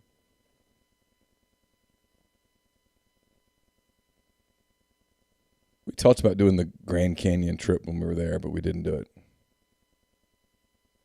I think at the time there was like some talk about there was weather up around the Grand Canyon, and I was worried about getting back. Grind asking what Ole Miss needed to get the sugar. Yeah, had Auburn beaten Alabama, Ole Miss would have been in the Sugar Bowl, and it'd be done right now. Done. Finished. There's nothing that could have changed that. Well, I mean, I take that back. I guess Alabama could have then turned around and beat Georgia and moved back ahead of Ole Miss. But yeah. Hey, who do we have? This is Cole from Houston. Hey, Cole, what's up? Nothing much. What are y'all drinking tonight? I'm drinking a water from Great Value, purified drinking water. This shows you're still a little under the weather. Yeah, maybe a little bit. Yeah, first time in a while. I forgot you're under the weather. Well, Chase, you brought back some tough memories of the Super Regional. Do you think Mike made the right move by leaving the starter in, or should he put in the closer? For anybody who does, most people, not me, because I'm an idiot, that doesn't recall this. Ole Miss was up 2-1, I think, in the ninth inning of Game 1 in the 2007 Super Regional against Arizona State. Will Klein, they put him back in for the ninth. I'm fine with starting it, but I would have. Here's the problem: is that in hindsight, everybody remembers Biddle from his really good seasons. But he was really bad in 2007, and Satterwhite wasn't very good either. So they had they had no true closer to go to right there. So I understand leaving Will in. Like, I got why they did what they had to do. They had to win Game 1. I would have probably made a different decision, but I understand why Mike did that. That was not as cut and dried as maybe is remembered, just because you remember the not you specifically, but just the average person remembers the better versions of some of those guys at that moment. Because they really struggled late in games that year. Yeah, no, that is true. What about 2009 against Virginia? Would you have waited to start Pomeranz in an elimination game, or would you have started him in Game 2? I would have thrown him in Game 3 because I would have given him one more day of rest, and I would have wondered if that one more day of rest would have equaled 6 more outs. And it also would have given my guys more confidence in Game 2 versus what they had in Game 3 with Pomeranz already burned. If you know you've got Drew in Game 3, you're looser in Game 2 when you play it versus when Drew loses in Game 2, you've got a weird deal in Game 3, and they never stood a chance. I think they got beat 5-1. They were really never in the game. So, yeah, the two mistakes Mike made in that Virginia series were throwing Palm in 2 instead of 3, and once the error happened with Button in the 8th, not going out and settling go for it down. He was a freshman. He was really freaked out. and there was nothing to kind of pause and let him catch his breath, and then the Who's kind of rattled him and got on him from there. So. Yeah, that sounds about right. 14-year-old Cole was in a tough place that day. Yeah, I get it. I've got a buddy who's still very frustrated at Logan Power for not diving on the last play of the game for the ball. He's carried it with him like 15 years now. Yeah. Thinks he would have gotten it. Well, it just says, why don't you try? Yeah. What's the problem? I mean, if it falls, it falls. You're losing the game on that play anyway. So, anyway. Makes some sense. Yeah. What's your outlook for the pitching staff? This speaking of baseball, what's your outlook for pitching? The transfers have got to be really good. I mean, I think this team goes as far as Gaddis and Washburn are productive starters. If they're not, I have a hard time putting a rotation together. So I think both those guys have got a hit from the transfer portal. Yeah, I'm a little worried. It was like we couldn't win we had an automatic W with McCasey and couldn't go to Omaha. And I know it's cut and dry because every season's different. As you always say, we don't play the season in a vacuum, but it's hard to believe without McCasey we're going to be any better. Yeah, they have to look like Arizona. They have to hit their way and get good enough pitching. That's the only real route there. To be fair, the Astros went to Game 6 of the World Series with horrible starting pitching. They couldn't get past the third inning. So anything's possible. But sure, yeah, it's not exactly how you want it. As an Astros fan who was stressed every out of the playoffs, that's not the route you plan to go down. Yeah. All right. Thanks. Anyway, y'all have a good night. Thanks, Cole. Thanks, Neal. Somebody asked how would I've coached the 42-3 Peach Bowl differently. I have really early curfews. That's the answer to that. You would have done a bed check the night before. Yeah. I don't know how much of that I completely believe, but I believe enough of it. Look, Bo said he was fine. He didn't say the team was fine. No. He was very careful about his answer that day. Yeah. Well, everybody was not fine. That was obvious. It was the perfect storm. Yeah. That and TCU was very sober that morning. I'm not sure it would have mattered had Ole Miss been stone sober, but that can happen in bowl games. Yes. In fact, that's the key to predicting bowl games is deciding who cares. Well, that's a good point. I mean, because not everybody does. Cowboys up 10-7. Your Saints hanging in there. Give it a minute. And Creighton up 13-8 in set number 3. So it's getting late early. Yeah, the end is near. Hell of a turnaround though. Oh, for sure. My goodness, they won one match last year. They went 1-19 last year. And they will finish the year 21-9. In the NCAA tournament. It's remarkable. She did an amazing job. Derek Diamond pitched the whole fall, so we'll see. But you don't have a lot of faith in that. I worry about it holding up over an entire spring season. Yeah.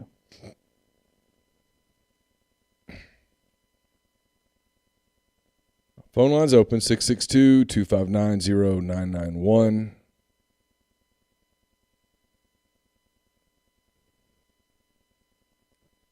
I like the timing of the Sugar Bowl better than the timing of the Peach Bowl. You don't like that December 30th? I don't mind that. It's from our standpoint, you got to leave so quick and get down there. And the 26th. Yeah. Yeah.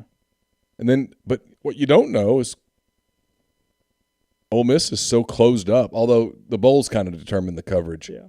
So we'd get some stuff.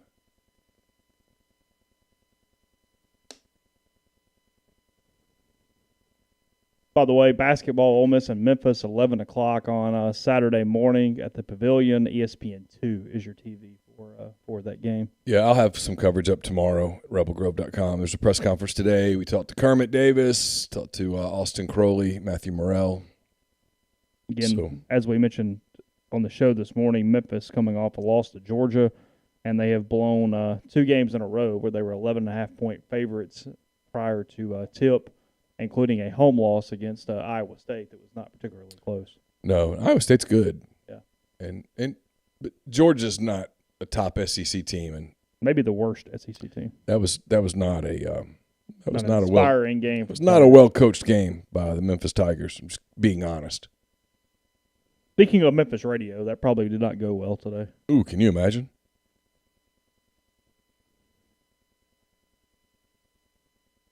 Brian Kelly tried to bring out a Southern accent at the LSU basketball game. Ooh, I'll do that. No, Pete, Campbell is not dating Chance Campbell. They've not met one another.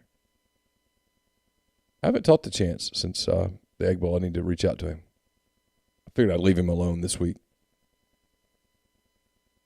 Let him recover. Yeah, Brian Kelly. I mean, one of the things that is the advice is be yourself. Don't do that. Oh stuff. yeah, no. Just yourself. be you. Be you. You can't pretend to be a South Louisianian in a day. At all. Matt saying the Iowa State win over Memphis was at Brooklyn, not at the Forum. Oh, okay. I don't know. Yeah, I think we're slightly insinuating that Penny is not a great bench coach. I think that's a fair assumption. Well, and their bench, even though their bench has Larry Brown on it, their bench looked awfully unorganized last night, just in general. They looked just scattered. I wasn't impressed. And, Crean's a good coach. It was his 400th career win. Not everybody gets to 400 wins. He's a good coach, but those two teams, that shouldn't have happened. I mean, the Memphis team has a lot of talent on it. And Georgia's got some talent, but not like that.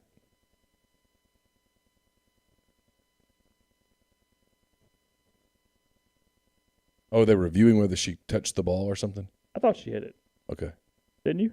I couldn't tell. Right there, I'd say no. Really? Yeah.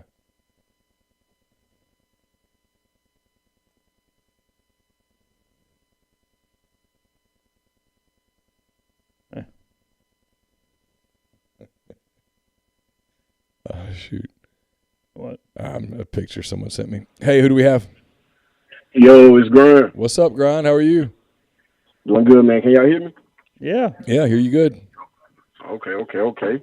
So what kind of environment, real quick, Grind, let me start. Where were you? Where did you watch the Auburn-Alabama game, and how do we handle that last, say, 45 minutes of that thing? Okay, man. First off, I'm gonna start by saying this, man. Uh-huh. I gotta apologize to the Auburn family. I didn't wear my lucky shirt. That's on me, y'all. That's on me. What's the lucky shirt? I take that one. Man, my lucky shirt is like a white collar shirt. Okay. It's made out of like the athletic silk.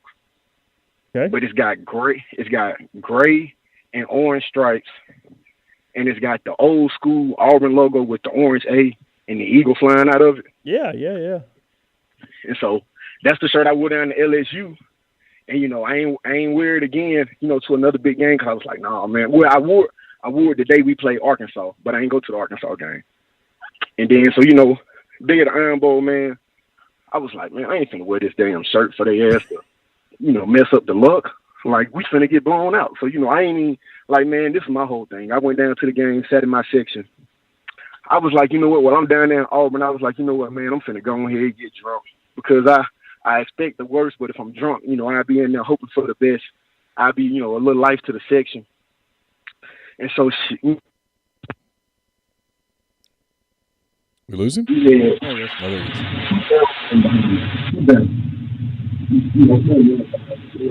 Did your car just go over the bridge? Hey, Grind, hang up and call us right back. Literally, just hang up and call us back. It was so good. He was so good. It sounded great. Like he went over the bridge and down into the water, like into the bay. Hope he's all right. Hope he didn't go over. Zach, Andy is 7 or 8-2 at UAB, something like that. KJ had a good night the other night. Did he? It was East Tennessee or somebody. That is correct, yes. Went for 20 and 15, something really? like that, yeah. Had a big night. Okay. But I want to see KJ do that against good teams before I have much of a thought on it.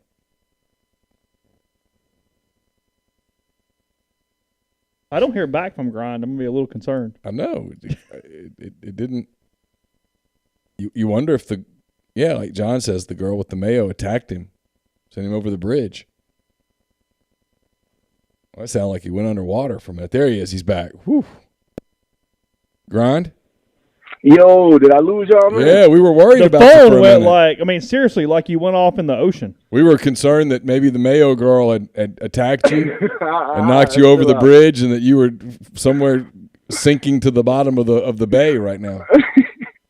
No, man, dang. Because I just, like, I was just talking there. Next thing I know, like, I just grabbed my phone. I was like, hold on, I ain't even on the line. Yeah, so you were you decided to go ahead and get a little hammered is where we stopped you. Go ahead. Okay, so yeah, so I realized it was.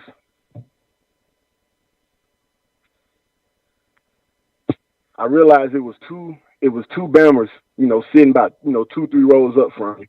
Like I said, they was young and everything. So, I'm lit. I'm shaking my pom poms all, not basically all in their face, but I'm talking junk like, y'all boys ain't ready, y'all ain't even come ready, y'all, and all that other stuff.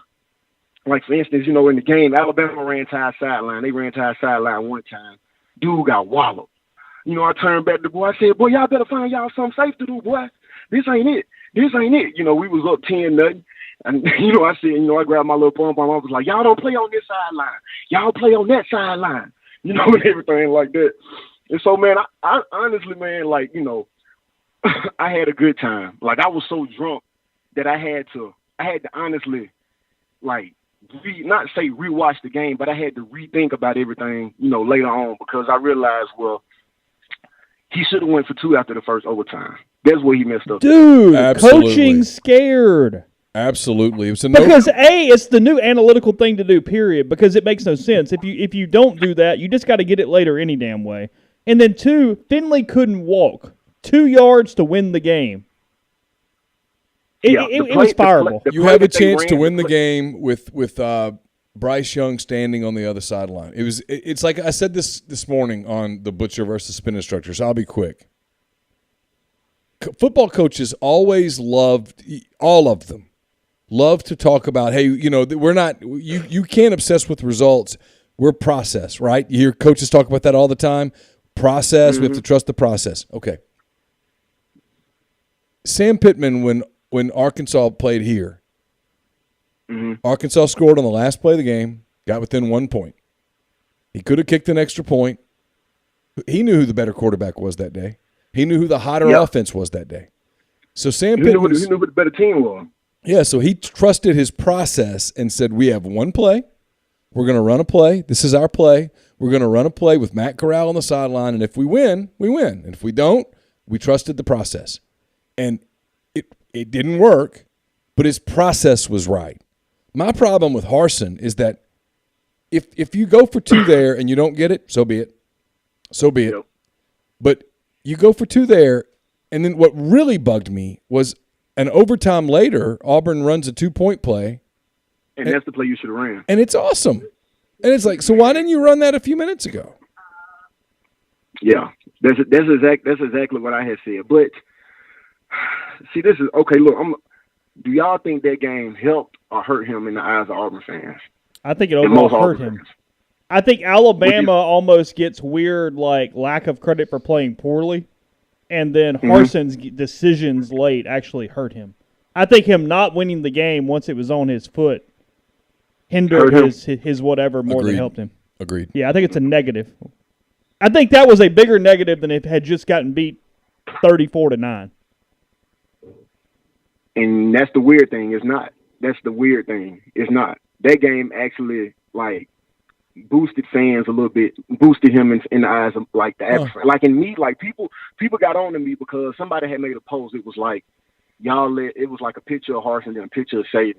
And then it was like, y'all let this guy, Saban let this guy take him to 4 overtimes in his first year with a backup quarterback and no backup kicker and whatnot. And then, I had said, way too soon. I had said his in-game coaching severely lacks for him, to have been a head coach for 8 years prior. And everybody got on to me for that, bro. Only like 1 or 2 Auburn fans, like my cousins, was like, man, he kind of right, bro. Because if you look at it, I'm not talking about his game plan. Like, it's 5 things that I base a coach on. I base you on your recruiting. I base you on your game planning. I base you on your in-game coaching, your leadership, and your ability to hire. And then, it's right now his recruiting's still an A. His game planning is actually good. Like, the fact that he went up 28-3 against Mississippi State, the fact that you went up 10-0 against Alabama, like it's your game plan and what you're doing is good. But the fact when you get an in-game coaching, which is hella good in the SEC, that's where he's failing miserably. And that's why I'm saying like that should be the number one concern, for other Auburn fans. And I'm like, the only as of right now, in my opinion, the only way it changes is if Bro recruits at a level to where he's able to overcome any in-game adjustments that he falls short at in that main area. And I'm not sure about that right now. So that's my only thing. Creighton just people defeated on to me when I said that. Creighton just defeated Ole Miss in volleyball, so a season comes to an end for the Rebels. What do you make of all this Tank Bigsby rumors and stuff? I mean, from the people I trust and from everything that I've seen, like I told you, like when everybody was talking about the hearts and stuff, and then the guy that I trust down there was like, man, don't buy into that. That's when I was like, I bet, this amount of figures on it, and dude turned up, being right. And, he telling me right now, man, Tank Bigsby stuff is just like you heard the same thing last offseason. I'm not hearing as much to that. I'm hearing this way more to Bo Nix leaving than Tank Bigsby leaving. Yeah, I listened to Bo talk to Ryan Brown and Jim Dunaway and them, and that was a quarterback he's out. Man, oh really? Speaking of your little buddy Ryan Brown, boy, that's who I was. Ooh, he's so lucky, bro. Oh, he's so lucky because if Bama would have lost, man, I would have loved to hear it, bro. I would have loved to hear him. I would have loved to hear what he would have had to say after that. What did you think of Bigsby not getting out of bounds, or even the play call that put him in that kind of situation on third down? Don't blame him, because if you look at the play, he like in the heat of the play, he feels like that he's got the angle. He's looking at the first down. Yeah. He feels like that he can just get the first down and end the game. I'm not blaming him for that, man. Yeah. Like, and that's my thing. Like, if you would have told most Auburn fans that you would have been up 10-0 with the situation that you was just in, that I think that game, to me, that game said way more about Bama than it did Auburn. So that's why I'm like, I'm not too crazy about it, But I do think Bama do give Georgia a run for their money this week. I think it's going to be 23-21 Georgia. Ooh. I just don't know what y'all are seeing, but maybe y'all are right. I'm not going to pretend to be some football expert. I'm under 500 on my picks, so I've watched both teams. What is it about other than the uniform? Wait, what about the matchup says that? Me? No, Grind. Oh, okay. If you're going to give me, I did it, and if you give me the better coach and the better quarterback, and I believe Bama has a better cohesive, proven receiver core than Georgia. I know they're getting some guys back, but if you give me that, I think it's close enough to where Bama can push Georgia in the way they haven't been pushed. I'm not saying they'll win. He's going to be running for his life, guys. Alabama's offensive front cannot block those guys. Alabama's issues at right tackle are scary. They didn't block Arkansas, and they didn't block Auburn, and they're not going to block Georgia. I think the Auburn game was an anomaly. It'll look more like the Texas A&M game, in a game where they still put up 31 points. They lost, but they still put up 31 points, and I think Georgia's a little bit better than that. Yeah, we'll see. Who's your top four? We'll let you go, Grind. Who's going to be the Well, no, right now. Who's your top four right now? If I was a committee member, it'd be Georgia. Well, yeah, it'd be Georgia, Michigan, Bama, and Oklahoma State. And then if everything went how I thought it would, I would say Georgia, Michigan, Oklahoma State, Ohio State. But that's just me, though. Yeah, all good. All right, man. Yep. All right, Grind. Be good. Later, bud. You too.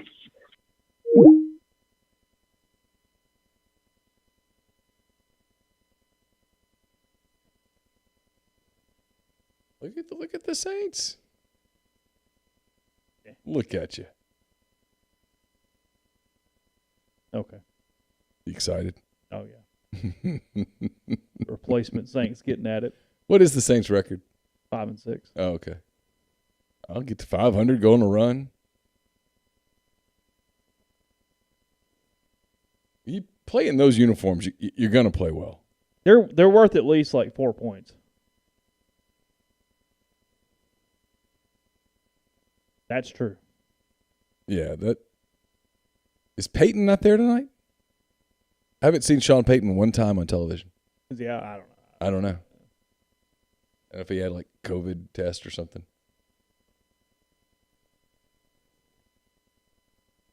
All right, let's see.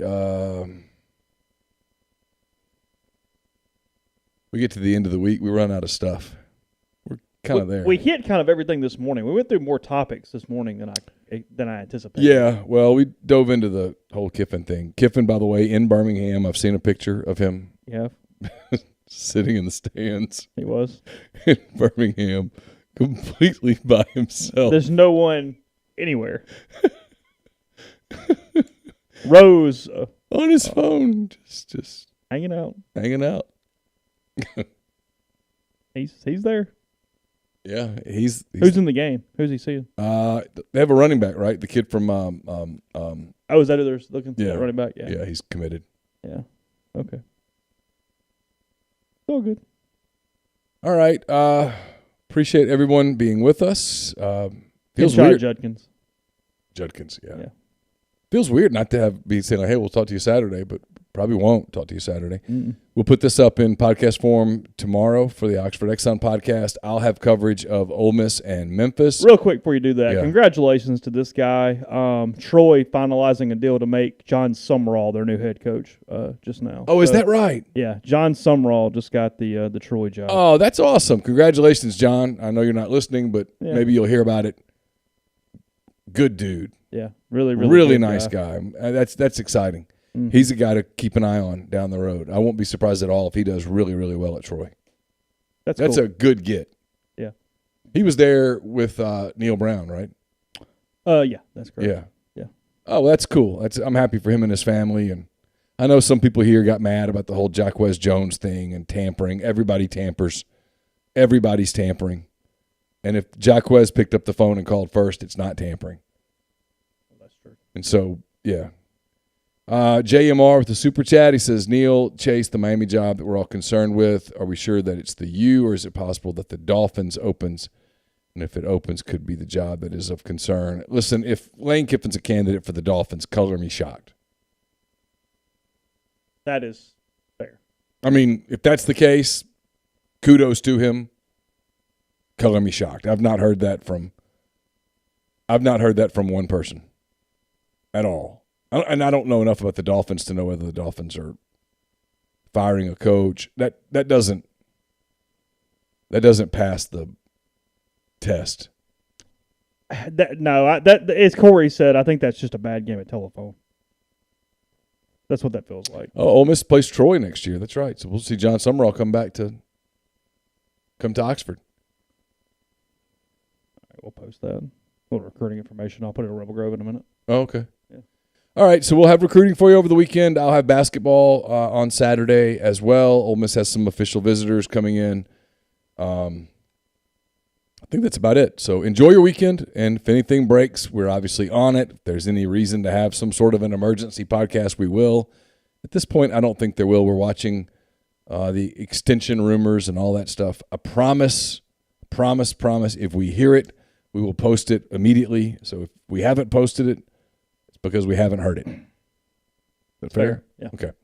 So for Chase, I'm Neal. Have a great rest of your week, great weekend, and we will be back on Monday morning with the Oxford Exxon podcast.